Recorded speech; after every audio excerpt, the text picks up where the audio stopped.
you talked about the workload of players earlier. I mean, obviously everyone's different, but is there a sort of a total number that you would, of games or of minutes or anything that you would want players to go beyond in a season?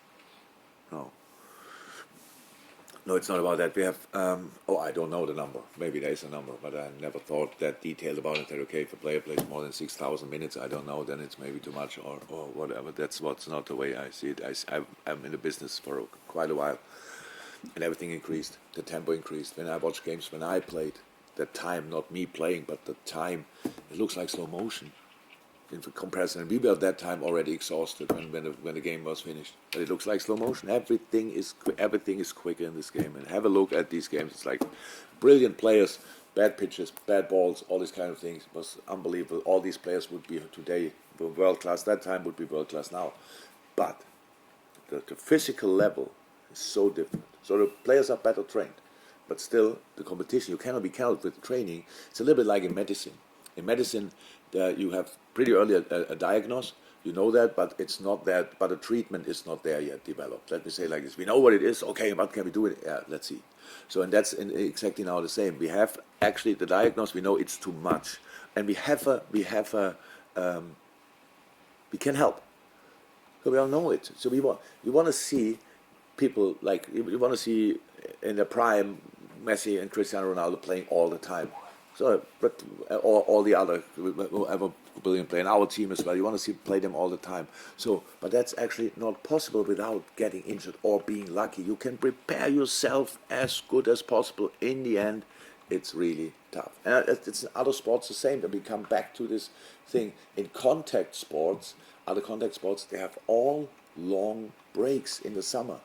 These international players, we saw now Brady at Manchester, talking to Cristiano, he had a 4-month break.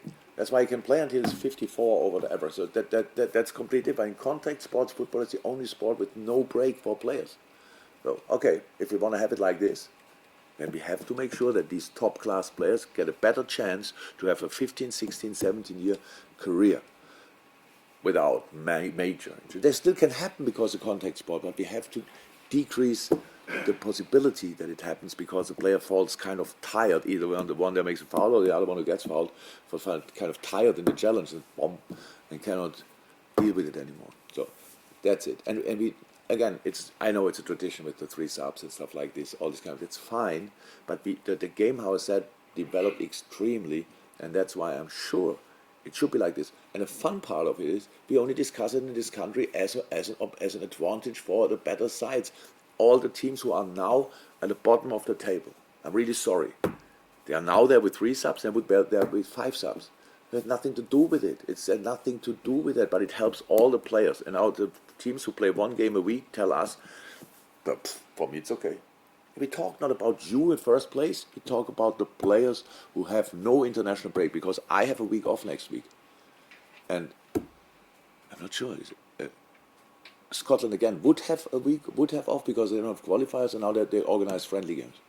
So boom, just play them. So and that's how it is. And so we have just to make sure that we really protect the most important ingredients of this game, and that's the players and nobody else. We'll have Paul Gorse, then we'll go to Dave Maddock, and then we'll move on to the Sundays, okay? Yeah, I just wanted to ask about Joe Gomez. Probably hasn't played anywhere near as much as he'd like. Tough one coming back from the injury. Canate came in, has settled in quite well. How's he been this season, mentality-wise, and might this be a good game for him for the weekend? Yeah. Good. Joe is outstanding centre-half and even better boy. So it was good, but of course it's not the situation you wished for. It was really long injured and come back and you think, okay, I'm ready, let's go. And then we have the problem with, not the problem, the situation with the 3 others could start earlier, could gain rhythm, stuff like this, game after game. Then a bit unlucky in a FA Cup or Carabao Cup round when Joey got actually was not positive, right? I think he was not positive in that moment, but it was a false positive test, so he couldn't play. And so unlucky on top of that, yes, he's a top-class player. It's only an inch worse than all the other three are playing, but the other three have rhythm. That's why they play more often. That's a little bit the problem we have. But the club with our aims and our ambitions, we have, yeah, it can happen. Will not last forever, but so far it happened like this, and yeah, the next game would be a good opportunity. It's true. Jeff?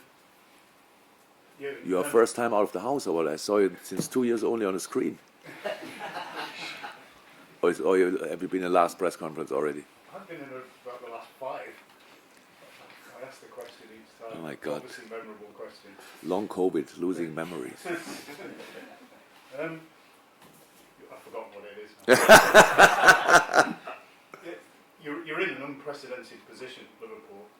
In the club's history, they've never been in this position. We're still in 4 competitions at this stage of the season. Well, you've won one, so you're still in that. I know that you like, obviously it's the next game, and that's clearly the way that you and the players are taking it. But does this weekend, when you're getting the Champions League draw today, you're playing in the FA Cup quarter-final, Champions League draw quarter-final, FA Cup quarter-final, and then your next Premier League game, you can go top of the Premier League if you win it. Does that kind of at least give you that moment when you realise what you're in? What this sort of you're in a position of history, of making history. If any time you're going to step away from just the next game, is it maybe this weekend? No, I can see that, but it's our people might do that. I have no idea, but if you do it and if you use that weekend, we are already out. We should not even try to go to Nottingham.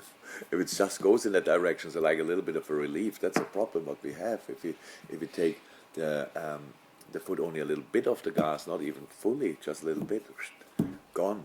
3 competitions. See you later. No chance. So and. Again, I like being in a situation, getting asked. I have these things because that means we are obviously in quite a good position. The only problem is I don't have the appropriate answers, because the only thing there are much smarter people out there. The only way I can do it is really be focused on the next game. I just have not enough space to think about different stuff, and I don't have to. And somebody told me we could play 18 games or whatever. If I have no idea whether you want to fit them all in.